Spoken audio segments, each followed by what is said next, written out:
वर्षा बंगला गेल्या अनेक वर्षांपासून मुख्यमंत्र्यांचं निवासस्थान म्हणजे वर्षा बंगला हे काही वेगळं सांगायला नको।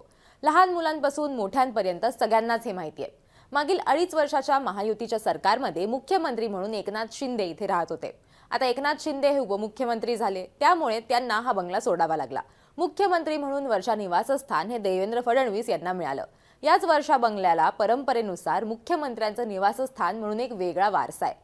देवेंद्र फडणवीस वर्षा निवासस्थानावर राहायला का जात नाहीत याबद्दल अनेक दिवसांपासून चर्चा सुरू होती। अगदी वर्षाच निवासस्थान पाडणार आहेत का वगैरे असे प्रश्नही उपस्थित करण्यात आले। मात्र शेवटी मुख्यमंत्र्यांचा गृहप्रवेश झाला आणि आता ते वर्षा बंगल्यात राहायला गेलेत। मुख्यमंत्र्यांचं शासकीय निवासस्थान असलेला वर्षा बंगला हा पूर्वी मात्र मुख्यमंत्र्यांचं शासकीय निवासस्थान नव्हता। तसंच या शासकीय बंगल्याचं नाव देखील वर्षा असं नव्हतं, पण कालांतरानं हा बंगला मुख्यमंत्र्यांचा अधिकृत बंगला झाला। वर्षा बंगल्याचा इतिहास काय आहे, आतापर्यंत इथे राहिलेल्या मुख्यमंत्र्यांच्या काळात काय काय झालं ते या व्हिडिओमधून समजून घेऊयात। नमस्कार, मी देवयानी आणि तुम्ही बघताय मुंबई तक। आज जर तुम्ही ट्रेंडिंगचे विषय बघितले तर त्यामध्ये देवेंद्र फडणवीस यांनी अखेर वर्षा बंगल्यात गृहप्रवेश केला ही बातमी तुम्हाला सगळीकडेच बघायला मिळेल। अमृता फडणवीस यांनी एक पोस्ट करत तशी माहितीही दिली होती। पण मुख्यमंत्र्यांच्या निवासस्थानाला वर्षा असं का म्हटलं जातं, या सगळ्याचा नेमका इतिहास काय आहे ते आपण बघूयात।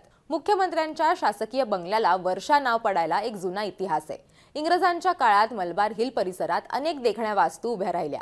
त्यात प्रामुख्याने गव्हर्नर, वरिष्ठ इंग्रज अंमलदार, उच्च न्यायालयाचे न्यायाधीश, रिझर्व्ह बँक आणि स्टेट बँक यांचे प्रमुख, तसंच मध्य आणि पश्चिम अशा दोन्ही रेल्वे विभागांचे सर्व व्यवस्थापक यांच्या अधिकृत निवासस्थानांचा समावेश होतो। त्याप्रमाणेच अनेक धनवंतांनीही हा परिसर राहण्यासाठी पसंत केला। याच परिसरात एका बाजूला राजभवन तर दुसऱ्या बाजूला मुख्यमंत्र्यांचा वर्षा हा बंगला आहे। वर्षा बंगल्याच्या बाजूलाच कधी काळी मोहम्मद अली जिना यांचा असलेला जिना हाऊस हा ऐतिहासिक बंगला देखील आहे। या परिसरात हाय प्रोफाईल लोक देखील मोठ्या प्रमाणात राहतात, पण तरीही मलबार हिलच्या या भागात चर्चेच्या केंद्रस्थानी असतो तो म्हणजे वर्षा बंगला। याच वर्षा बंगल्या संदर्भात प्रसिद्ध साहित्यिक मधु मंगेश कर्णिक यांच्या दूध पर्जन्याचा या चारित्र्यातील एक लेख महाराष्ट्राच्या मुख्यमंत्र्यांचं निवासस्थान असलेला वर्षा बंगल्याचं महत्त्व अधोरेखित करतो। प्रसिद्ध साहित्यिक मधु मंगेश कर्णिक यांनी हे चरित्र लिहिलंय। ते मुख्यमंत्र्यांचे प्रसिद्ध अधिकारी म्हणून काम पाहत होते। कर्णिक यांनी दूध पर्जन्याचा द्वारे नाईक यांच्या जीवनाचे पैलू मांडलेत। त्यातच वर्षा बंगल्याचा इतिहास लक्षात येतो। मधु मंगेश कर्णिक लिहितात की वसंतराव नाईक मुख्यमंत्री होईपर्यंत हा बंगला कधीच मुख्यमंत्र्यांचा बंगला नव्हता। ते द्विभाषिक राज्याचे मंत्री होईपर्यंत या बंगल्याचं नावही वर्षा नव्हतं। नाईक कृषी मंत्री झाले आणि त्यांच्या वाट्याला मंत्री म्हणून डग बिगन नावाचा इंग्रजी आमदानीतला बंगला आला। जो बंगला सरकारनं दिला तो त्यांनी स्वीकारला। वसंतराव नाईक मुळातच हौशी स्वभावाचे होते। त्यांच्या पत्नी वत्सलाबाईंनाही नीटनेटकं राहण्याची आवड होती। तसा हा डग बिगन बंगला अगदीच साधा होता।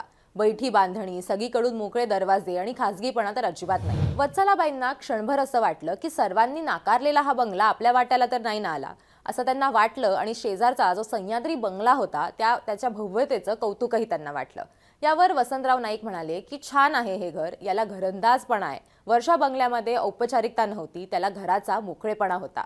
नाईक यांचा मुलगा अविनाश यांच्या वाढदिवशी 7 नोव्हेंबर 1956 रोजी नाईक कुटुंब डग बिगनवर राहायला आले होते।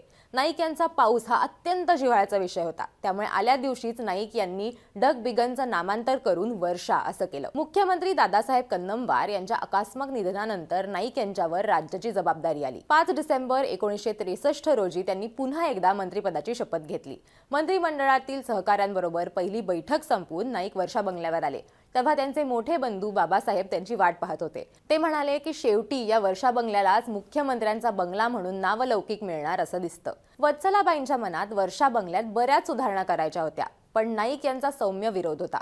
ते असं म्हणत होते की आपण काय आज मंत्री आहोत, उद्या कदाचित नसू। आपल्या खातर सरकारवर खर्चाचा बोजा नको, हा नाईक आणि कुटुंबांमधील संवाद कर्णिक यांनी आपल्या लिखाणात नोंदवलाय। पूर्वी सह्याद्री अतिथीगृह हेच मुख्यमंत्र्यांचं निवासस्थान होतं। पहिले मुख्यमंत्री यशवंतराव चव्हाण ते PK सावंत हे मुख्यमंत्री म्हणून सह्याद्री अतिथीगृह इथे बंगल्यावरच त्यांनी वास्तव्य केलं। 1995 नंतर वसंतराव नाईक यांच्यानंतरच मुख्यमंत्री शंकरराव चव्हाण यांनी आपला निवास पुन्हा सह्याद्रीवर नेला। त्यानंतर वर्षा बंगल्यात न राहिलेले एकमेव मुख्यमंत्री म्हणजे शरद पवार। त्यांनी रामटेक हा प्रशस्त बंगला मंत्री म्हणून पसंत केला होता। 1978 मध्ये मुख्यमंत्री झाल्यावरही त्यांनी आपला मुक्काम तिथंच कायम ठेवला। याच बंगल्यात सिंहासन या गाजलेल्या चित्रपटाचं काही प्रमाणात चित्रीकरण जे होतं ते सुद्धा झालेलं होतं। त्यानंतर शरद पवार आणखी 3 वेळा मुख्यमंत्री झाले आणि त्या प्रत्येक वेळी त्यांनी वर्षा बंगल्यावरच आपला निवास ठेवला। त्यानंतरही वर्षा बंगला सतत चर्चेत राहिलाय.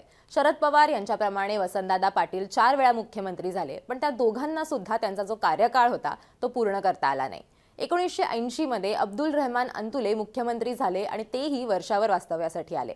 वसंतदादा, शरद पवार आणि AR अंतुले यांच्यानंतर बाबासाहेब भोसले, शिवाजीराव निलंगेकर, सुधाकरराव नाईक, मनोहर जोशी, नारायण राणे, विलासराव देशमुख, सुशीलकुमार शिंदे, अशोक चव्हाण, पृथ्वीराज चव्हाण, देवेंद्र फडणवीस, उद्धव ठाकरे, एकनाथ शिंदे असे सगळे वर्षा निवासस्थानी त्यांची जी कारकीर्द आहे तिथे ते होते. या वर्षा बंगल्यावरतीच त्यांचं वास्तव्य होतं आणि या सगळ्यांच्या काळात काही ना काही गोष्टी ज्या होत्या त्या घडलेल्या होत्या. काहीतरी वैशिष्ट्य त्यांच्या प्रत्येकाच्या ते जितका काळ तिथे राहिले त्याच्यामध्ये होतं. आधी म्हटल्याप्रमाणे वसंतराव नाईक आणि देवेंद्र फडणवीस असे दोघेच वर्षामध्ये पूर्ण 5 वर्ष राहू शकलेत. मात्र नाईक हे एक तप, तर त्यांच्या खालोखाल म्हणजे सुमारे 7.5 वर्ष विलासराव आणि त्यानंतर सर्वात कमी काळ म्हणजेच जेमतेम 8 महिने नारायण राणे हे वर्षामध्ये वास्तव्यास होते. 1980 मध्ये अब्दुल रहमान अंतुले हे मुख्यमंत्री झाले आणि त्यांनी वर्षा बंगल्याचा कायापालट केला. हा बंगला आधी एक साधा 1 मजली बंगला होता. तसंच अनेक वेळेला मुख्यमंत्री गाठीभेटी बंगल्यातच घेत असायचे. त्यामुळे अंतुले यांनी बंगल्यावरती आणखीन एक मजला बांधला आणि तिथं 2 शयनगृह तयार केले. उद्धव ठाकरे मुख्यमंत्री असताना ते सुद्धा वर्षावर राहत होते, पण त्यापूर्वी देवेंद्र फडणवीसांनी वर्षा बंगला सोडला होता. उद्धव ठाकरे वर्षावर राहायला जाण्यापूर्वी वर्षा बंगल्यातील भिंतींवरती लिहिलेल्या वाक्यांवरून राजकारण तापलं होतं. वर्षा बंगल्याच्या आतील भिंतींवरती भाजप रॉक्स, देवेंद्र फडणवीस रॉक्स असे शब्द लिहिलेले होते. त्यानंतर प्रचंड राजकारणाला सुरुवात झाली. भिंतीवरील काही वाक्यांमध्ये युटी वाईट आहे म्हणजे युटी इज मीन असा उल्लेख करण्यात आला होता. युटी म्हणजे नेमकं कोण किंवा काय अशा चर्चांना सुद्धा त्यावेळेला सुरुवात झाली होती. त्यानंतर जेव्हा उद्धव ठाकरे पायउतार झाले, जेव्हा त्यांनी मुख्यमंत्रीपद सोडलं, राजीनामा दिला, त्यानंतर सुद्धा वर्षाबाहेर झालेली जमलेली प्रचंड गर्दी आपण बघितलेली होती. प्रचंड शिवसैनिक जे त्यांना वर्षा तुम्ही सोडून जाऊ नका असं म्हणत होते, ते सगळं चित्र आपण त्यावेळेला बघितलेलं होतं. त्यानंतर आले एकनाथ शिंदे. एकनाथ शिंदेंनी वर्षावर राहायला सुरुवात केली. वर्षावरच एकनाथ शिंदे सगळ्या बैठका घ्यायचे. वर्षावर घडामोडींना वेग, वर्षावर बैठकीला सुरुवात अशा अनेक गोष्टी आपल्या कानावर पडायच्या. मग आता पुन्हा एकदा मुख्यमंत्री बदलले. देवेंद्र फडणवीस हे आता मुख्यमंत्री झाले आणि मुख्यमंत्री असलेले देवेंद्र फडणवीस यांनी अखेर वर्षात वास्तव्यास सुरुवात केली. मुलीची 10वीची परीक्षा असल्यानं आणि काही प्रमाणात घरात डागडुजीची कामं करायची होती म्हणून उशिरा राहायला आलो असं देवेंद्र फडणवीस यांनी एका मुलाखतीत सांगितलं होतं. आज अमृता फडणवीस यांनी पोस्ट करत वर्षा बंगल्यात राहायला गेल्याची माहिती दिली. तुम्हाला या सगळ्याबद्दल काय वाटतं ते आम्हाला कमेंट करून नक्की सांगा. हा व्हिडिओ जर तुम्हाला आवडला असेल तर ते सुद्धा आम्हाला सांगा आणि असेच व्हिडिओज बघण्यासाठी मुंबई तकला सबस्क्राईब करायला विसरू नका.